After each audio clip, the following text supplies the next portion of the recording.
There's a new crime show out now called Furious, and it's not your typical cat and mouse thriller. For starters, the serial killer targeting victims in their homes is a young woman, and so is the FBI agent tasked with tracking her down.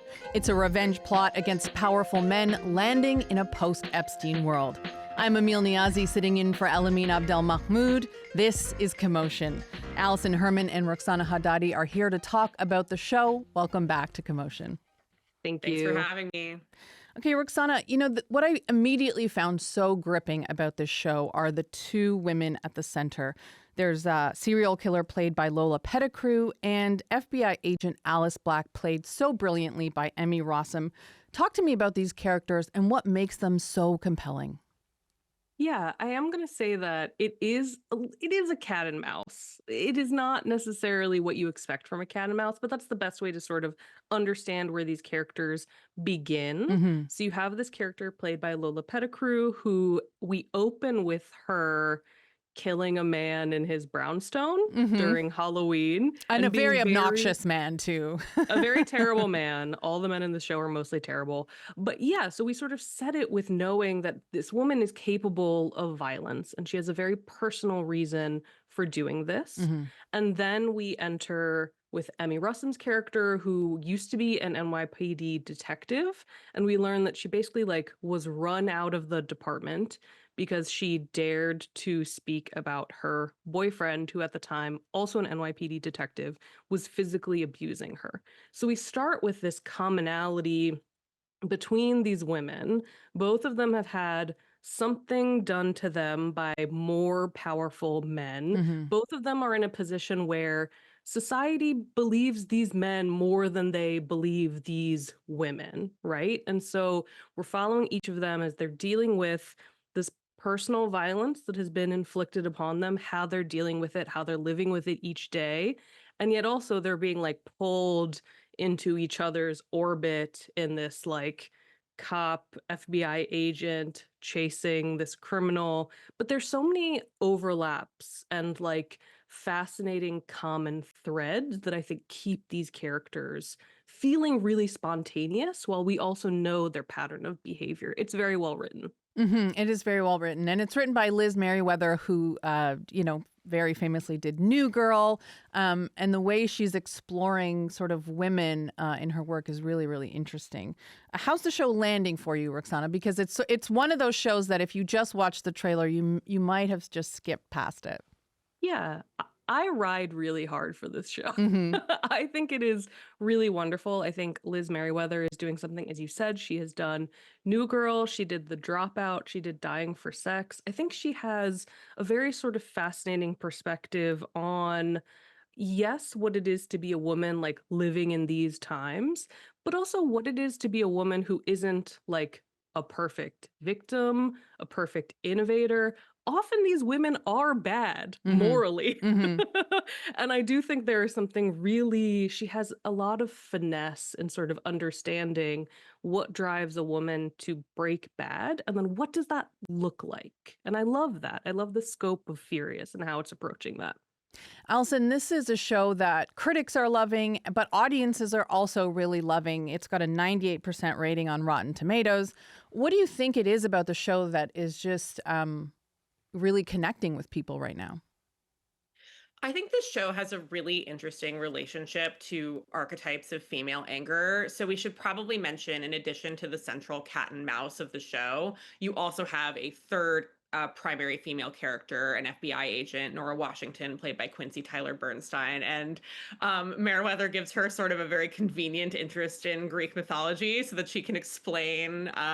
There's a very long speech in the season premiere about Medusa and how anger can turn you into a monster.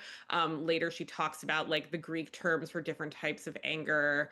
But I think it's really interesting to have that character in the mix. And you sort of see, as the story unfolds, there are very familiar archetypes, right? There's the harmed woman, there's the burnt out cop who turns to drugs and sex to cope. And then you also see it really play with and push past those archetypes. So there's a really interesting mix of familiarity and novelty. And I found a lot of that in the scenes between Emmy Rossum and Jake Lacey as her former partner, who was abusive.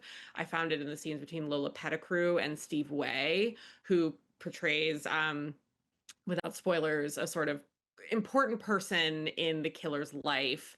And you have a really interesting combination, I think, of elements that people recognize and elements that take them by surprise and perhaps complicate the story beyond, like you said, your initial impressions. Well, on that note about the character Nora Washington, I want to play a clip from the show. Juries want to believe that women who are victims of violence are all good people, but in my experience, being a victim of violence just makes you colder, more calculating. Victims of violence are the most violent. Don't you think so? So that is Quincy Tyler-Bernstein in the first episode of Furious. As you said, she plays FBI agent Nora Washington. She's a kind of jaded investigator in the sex crimes unit. Another very, very compelling character. So, Roxana, when Hollywood usually portrays these kind of female revenge plots, there's this risk of sensationalizing women's anger. You know, she's in a bra and she's talking, but there's still this major spotlight on the violence and sex over some of that nuance.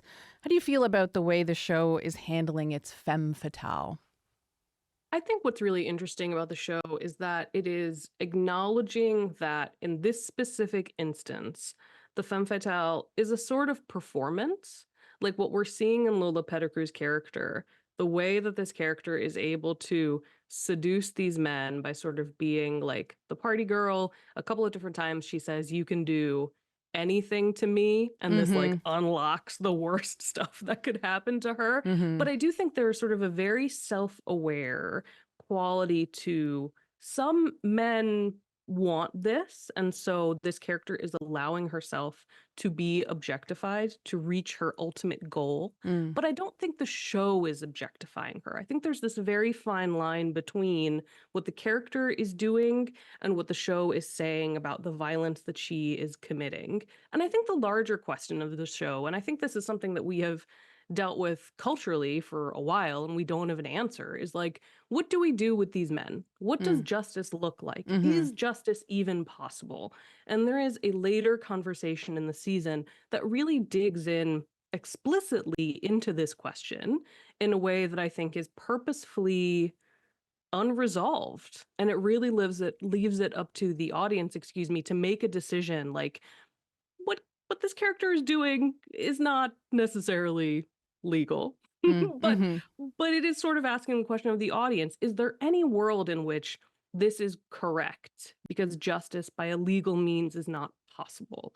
And so I think the way the femme fatale is a performance, the way the show is explicitly asking its audience that question, it's all sort of woven together to make us wonder as we're watching the show how we feel about all this. Yeah, I want to get more into that concept in a moment. But Alison, talk to me about how shows like this do handle sex. Because there is this idea of she's a victim of trafficking, but she's also using it to kind of take her power back. How do you think it handles that aspect? I honestly think a lot of the show's success in that aspect lies in Lola Pettigrew's performance, which is truly incredible. I actually thought a lot about, I first noticed them as an actor in the FX adaptation of Say Nothing, the Patrick Radden Keefe book about the Troubles, which is also a role that is very concerned with anger and justice and violence undertaken in the name of what's theoretically a good cause, but can often cause harm to innocent people. And I think the way she takes it in the show is something I really noticed about this character who, as we learn, was trafficked and abused as a young child, is Pettigrew really embodies how she's frozen at that age. Like, I often found myself having to remind myself that this character is supposed to be in her mid to late 20s because Pettigrew is so good at making her very childlike, very impetuous, very angry, very often like whimsical and carefree when she's in a lighter moment. And I think that really works to drive home for you that even when this character is using her sexuality with intention, something has gone very wrong in her development in that point in that aspect of her life, that Pettigrew allows to kind of suffuse every moment of her performance without the writing having to be super explicit about exactly what happened to her at that age. Yeah, both characters seem sort of stuck in the moment that of trauma for them. Roxana, FBI agent Alice Black is also dealing with her own trauma. She's, we meet her sort of in the wake of an abusive relationship. What do you think the show is trying to say about the way women deal with violence and how they sort of negotiate taking back power? I think the thing about Alice's character is the way that we're seeing her react to violence is both very personal and very palpable. And I want to talk about the personal thing first, because I don't know if I've seen this in another television show. But the thing that we are seeing Alice do is we learn that she was physically abused by her partner.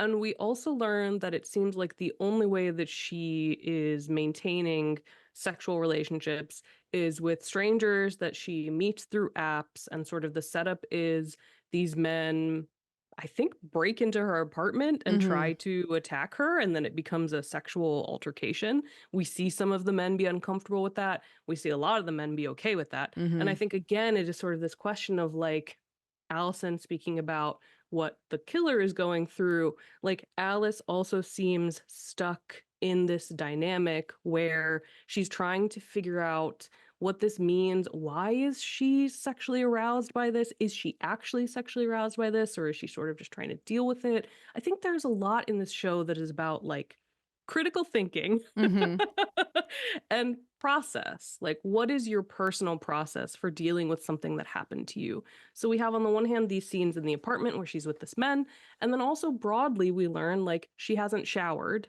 because these assaults from her ex usually happened in the shower.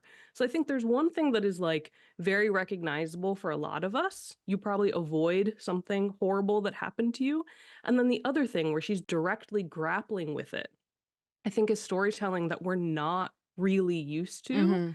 And, like, to mimic what Alison said about the novelty, like, that's the texture of the show that I don't think we're getting in a lot of other women's media.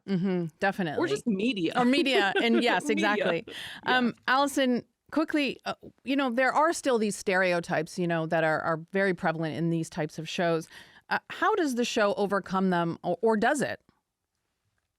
I think sometimes it uses the stereotypes more directly than at other points. I think you can really pinpoint the topical inspiration of especially as the show continues. There's a lot of use of Jeffrey Epstein as a very clear point of reference and inspiration, which I think sometimes mixes a little not as clearly. Oh, you're freezing there, Alison. Roxana, okay, we got you back there, Alison. Just missed the very last bit of your answer there. Yeah, I was just talking about how the Jeffrey Epstein elite perpetrators of it all sometimes mixes a little less coherently with the more everyday nature of the abuse that people experience. Like, Alice Black's abuser is just a relatively normal guy. Yeah.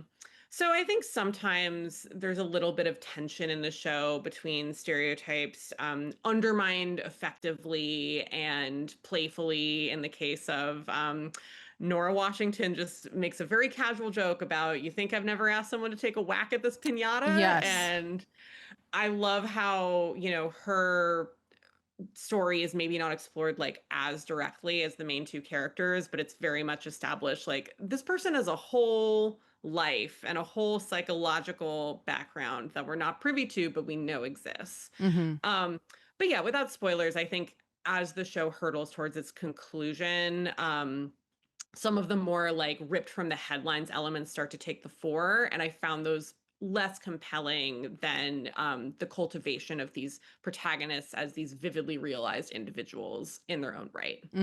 I mean, there's so much to get into with this show, but I really love where you guys have taken us. And I'm so excited for the next episode. Going to immediately watch it when I get home tonight. Thank you both so much for chatting through this with us. Thank you. Thank you. Roxana Hadadi is a TV critic at Vulture, and Alison Herman is a TV critic with Variety. The latest episode of Furious is out today on Disney+, and you can catch new episodes every Monday.